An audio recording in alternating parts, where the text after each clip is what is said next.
Hello there, my name is Pavel Shtermo, and now we'll unveil the top news of recent days. Russia lost ammunition for 2 and 4 months of the war due to the two destroyed warehouses near Tarapets in the Tver region and near the settlement of Kamenное in the Krasnodar Krai. Yes, their destruction does not mean that the war will stop right now, but it deprives the Russian military of maneuverability at this moment, and their logistics of rapid supply of projectiles, which will reduce the intensity of the use of weapons in some places. The Ukrainian success is very important. After all, strategic warehouses exist to accumulate resources for a long war. According to Andriy Kovalenko, head of the Center for Countering Disinformation of the National Security Defense Council of Ukraine, the depot in Tarapets stored Grad MLRS missiles, S-300 and S-400 systems, as well as Iskander ballistic missiles and North Korean KN-20C. And the recent strikes on strategic artillery reserves of the Russian Federation are a new stage of the war. Previously, such strikes were carried out mainly on tactical-level ammunition depots, which directly affected combat operations on the front line. Attacks on strategic reserves have far more profound and long-lasting consequences, as they destroy stocks designed for a long-term war. You remember that Putin wants to fight for another year and is doing everything to be able to wage the war even longer.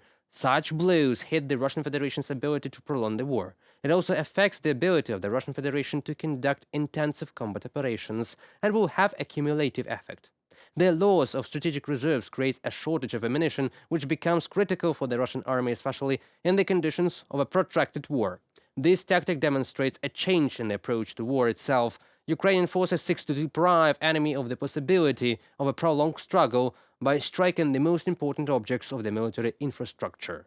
As the head of the Center of Intelligence of the Estonian Defense Forces, Ants Kiviselk, said, Ukraine managed to strike the warehouse when part of the ammunition was not filled in the bunkers. For this reason, a chain of explosions occurred.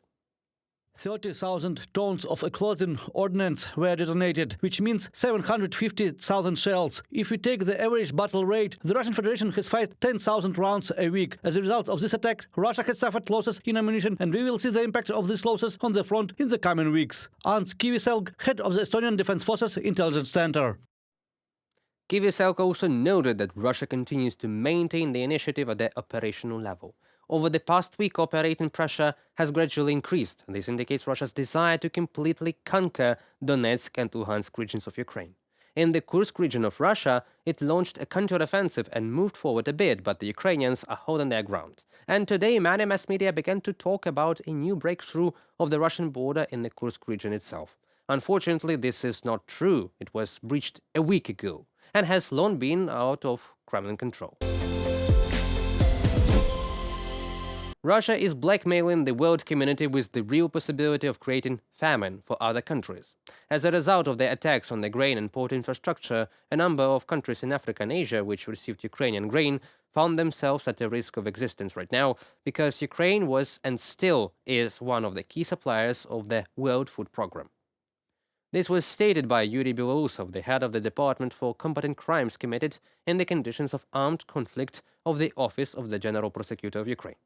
Ukraine singled out 2 periods of Russian attacks on agro-industrial infrastructure related to the grain agreement. Before its signing, shelling was carried out from artillery systems in frontline zones. The most affected objects were in the Mykolaiv and Kherson regions. After Ukraine refused threatening conditions of the aggressor, the scale of the strikes began to expand. First of all, the target was Odessa in the region, which has the most powerful and developed infrastructure. According to him, since then, Russia began to use a wide range of completely different means of destruction. These are Shahed drones, Iskander missiles, tactical aviation missiles, and sea-based and land-based missiles too. This only indicates that this is a well-coordinated policy of Russia. Completely different types of troops are involved in such attacks, and the decision to carry out simultaneous attacks is made by the highest military political leadership of the Russian Federation. As noted by Yuri Belousov, Russia is trying to deprive Ukrainians of their means of livelihood. They try to steal the grain, and if they fail, they destroy it. He added that only today the losses that Ukraine received as a result of the appropriation or steal of grain amount to more than $725 million. Taking into account the scale of such crimes, it is clearly at least a crime against humanity. In a broader perspective, one of the elements of genocide, which is connected with the creation of conditions for the physical destruction of a nation. It is about depriving the nation of the conditions for survival because we know what potential grain has. For example, on Friday, the Russians launched a missile attack on Odessa. Iskander M missile debris damaged the port and civilian infrastructure, as well as civilian ship flying the flag of Antigua. After all, the Russians don't care who they hit. President Zelenskyy began his visit to the USA. This topic we will discuss with Oleksandr Kraier, North America Studies Program Director in Foreign Policy Council Ukrainian Prism. Hello and welcome. Yes, greetings. Nice to see you. Same for me. And Mr. Zelenskyy intends to present the victory plan, as it is called, to the country's President Joe Biden, as well as to leaders of partner countries. My question is, why is it important to present this plan in person, to Joe Biden, for example?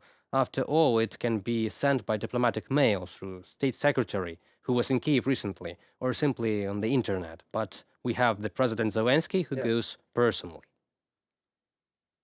There are several factors that influence this decision of Mr. Zelenskyy to go directly and to conclude this negotiation directly. Well, first of all, we have United Nations General Assembly, which is widely considered as the basic of all the neutral forums for international negotiations, especially when it concerns the issues of war and peace, and especially when you need to gather as a big coalition as you possibly can, especially with the view not only of this so-called victory plan, but also of the second summit of the Ukrainian peace formula. So basically, it's more or less the issue of convenience, because all the international leaders, basically from all the countries that are necessary to be included into the negotiation and into the second summit of the Ukrainian peace formula, they will be there. They will be physically in New York, and so all the negotiations will take place face to face, and all the negotiations will be conducted swiftly and in a coordinated manner, and that is why the results will be achieved not only faster but also more productively, and all the results will be provided for Ukrainian people and for Ukrainian diplomacy firsthand. So apart from being a convenient forum to conduct this wide range of negotiations, not only with the Americans but with all our other partners and allies, it is also, let us say, more of an informational agenda issue, because presenting such issues, such formulas, such proposals directly to the international audience and directly to the biggest media outlets out there, well, it's also plays into hands of Ukrainian diplomacy and also presents ourselves as an open and ready player, a diplomatic player, who is willing to achieve some results and who is willing to take a step forward in order to achieve these results. Also, Mr. Zelenskyy during his flight said that this autumn is what decides what will happen next in the war. Like it can reach a victorious point, as I understand this. Do you agree with that? That's a kind of positivistic view of the situation, to be honest, because of course we do strive to do everything possible to end Russian aggression and to stop the violation of Ukrainian territory and all the risks and threats to Ukrainian lives that Russia possesses. But at the same time, we do see that a lot is needed to be done, a lot of preparation, a lot of diplomatic activities, and of course the presentation of this victory formula by Mr. Zelenskyy. Of course, everything is being done what is necessary to achieve this result during this autumn, but still we should be more realistic. And from my point of view, as far as I'm concerned, if this autumn will not bring the end result to stop Russian aggression, at least it will make the baseline, it will make a foothold in order to create this peace formula and to start the negotiations with Ukraine having the strong hand in this negotiation.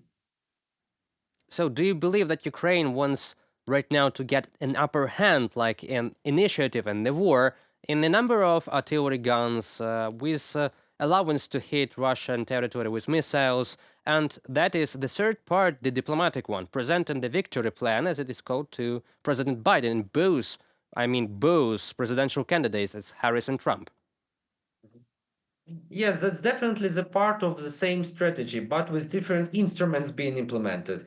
Our Western allies and partners have repeatedly said that, from their point of view, Ukraine should decide for itself when and how to start the negotiation. And the main objective for our Western partners is to provide Ukraine with everything necessary in order for Ukraine to have the upper hand in negotiation, in order to start these peace talks from the position of a leader, from a strong position, and not from the point that Ukraine will definitely be a victim of Russian diplomacy as well as a victim of Russian military aggression. So basically, both the issue of rockets being provided for Ukraine, of the necessary adjustments and agreements made for Ukraine to use these rockets deep into the Russian territory, and the victory formula by President Zelenskyy and all the diplomatic activities surrounding the United Nations General Assembly, these are all parts of creating the necessary circumstances and necessary opportunities for us, for Ukrainians, to start these negotiations properly and not to lose on the diplomatic front. Okay, so the final question. Among other things, Zelensky will speak at the UN Security Council and the General Assembly. What can these appeals give to Ukraine in the question of diplomacy? Well, I'm a big skeptic of international and especially global organizations as of now. Unfortunately, Russian aggressions of 2022 just broke the previously existing international system, where international organizations and multilateral diplomacy was the cornerstone of all the stability of international system. As well, it broke the rule of law of international law-abiding institutions, and so United Nations General Assembly has lost its valuability, has lost its temper if we speak about international arena and international politics at the whole. But at the same time, there are still some chances and there are still some uses for such a global forum. For example, a lot of countries on the global south, and especially those more closely aligned to Chinese People's Republic, they still do view the United Nations as a valuable and necessary instrument in international politics. And that is why for Ukraine, who is, as far as we are all concerned, are striving to get the support from the global south, from Latin America, Africa, from Southeastern Asia, these speeches by Mr. Zelensky, his activity during the United Nations General Assembly, will be once more a necessary point to make to our partner states in the global south, that their support, their activity, and their position is much needed for Ukraine, not because it's an issue of Ukraine or Ukrainian borders, but because it's an issue of international stability, international rule of law, and the prevention of any further aggression, not only against Ukraine, but against any free and independent nation in the world. I believe we all need that. And thank you very much for being with us. It was Oleksandr Kraier, North America Studies Program Director in Foreign Policy Council, Ukrainian Prism. And that concludes our today's video. Thank you for watching. Stay updated, comment, like, and subscribe to our UATV English channel for more news from Ukraine, because it is your support that really matters for us. Goodbye.